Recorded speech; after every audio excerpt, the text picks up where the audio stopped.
muatan listrik? Muatan listrik adalah muatan dasar yang memiliki suatu objek yang mampu membuat objek tersebut mengalami gaya pada objek lain yang juga memiliki muatan listrik. Selanjutnya, saya akan menjelaskan tentang proton.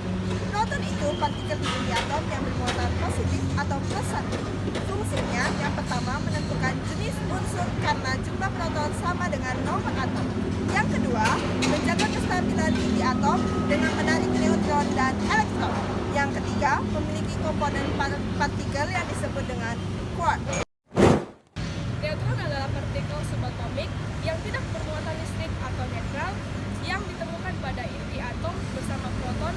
Massa neutron hampir sama dengan massa proton. Proton adalah suatu partikel atom yang membentuk atom dan memiliki muatan negatif. Elektron ini bergerak dari tempat yang berpotensi tinggi ke tempat yang berpotensi rendah dan menciptakan alur listrik. Elektron listrik ini sangat penting dalam memahami arus listrik. Pergerakan elektron menjadi penyebab terbentuknya listrik karena suatu benda atau materi dengan jumlah proton dan atom yang sama. Pergerakan elektron memiliki sifat dasar muatan itu seperti itu. Listrik itu terbagi dua jenis, yaitu listrik statis dan listrik dinamis. Listrik statis adalah suatu jenis listrik yang terjadi karena adanya penumpukan muatan listrik di dalam suatu benda yang terjadi akibat suatu gesekan. Listrik ini tidak mengalir, melainkan tertinggal atau tersimpan. Selanjutnya, listrik dinamis. Listrik yang mengalir karena adanya pergerakan elektron dalam suatu benda. Jenis listrik ini digunakan dalam kehidupan sehari-hari. Bila sepotong kawat penghantar dihubungkan di antara kedua benda yang berbeda muatan, maka akan menyebabkan terjadinya perpindahan energi. Perpindahan energi ini akan terjadi terus-menerus selama ada beda potensial atau yang kita kenal dengan tegangan listrik. Dengan kata lain, dalam suatu rangkaian listrik, tegangan listrik diartikan sebagai beda potensial di antara dua titik. Beda potensial atau tegangan listrik dapat dihasilkan dengan memberikan tegangan listrik dari suatu pembangkit listrik ke salah satu tempat penghantar listrik. Baik, untuk selanjutnya saya akan menjelaskan pengertian daya listrik. Daya listrik adalah jumlah energi yang diserap atau dihasilkan dalam sebuah sirkuit atau rangkaian.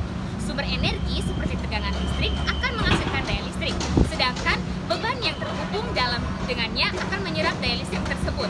Rumus dari daya listrik tersendiri adalah P sama dengan P atau daya listrik sama dengan E atau energi dengan satuan joule dikali dengan T waktu dengan satuan detik. Electrocution terjadi ketika tubuh menjadi bagian dari sirkuit listrik. Jangan menyentuh orang yang sedang tersebut atau Anda akan menjadi bagian dari sirkuit listrik tersebut. Kontraksi otot yang tidak terkendali dan henti jantung. Keamanan penggunaan listrik dalam keperawatan. Yang pertama, gunakan alat sesuai manual merupakan kunci dari penggunaan listrik. Dan yang kedua, air dan listrik tidak kompatibel karena air mengurangi hambatan sehingga listrik mengalir dengan cepat. Yang ketiga, pencegahan listrik statis dalam ruang operasi dengan cara menggunakan pakaian dan sepatu antistatis untuk mengurangi penumpukan muatan listrik.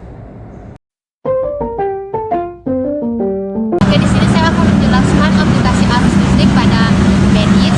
Terdapat dua alat medis yang menggunakan listrik dengan alat ini, yaitu pertama defibrilator. Defibrilator adalah alat yang memberikan kejutan listrik untuk mengembalikan irama jantung normal pada pasien yang henti jantung atau aritmia. Yang kedua ada diametri. Diametri ini adalah alat terapi yang menggunakan arus listrik frekuensi tinggi untuk menghasilkan panas dalam jaringan tubuh, membantu mengurangi nyeri dan mempercepat penyembuhan otot dan sendi. Dari hasil pembahasan, hasil analisis mengidentifikasi bahwa listrik adalah fenomena alam yang berkaitan dengan listrik bermuatan positif atau proton dan listrik bermuatan negatif atau elektron.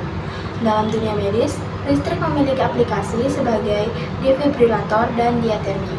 Namun di samping itu, listrik memiliki penggunaan yang bermanfaat bagi penggunanya.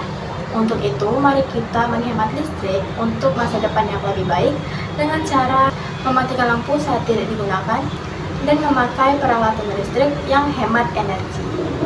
Terima kasih.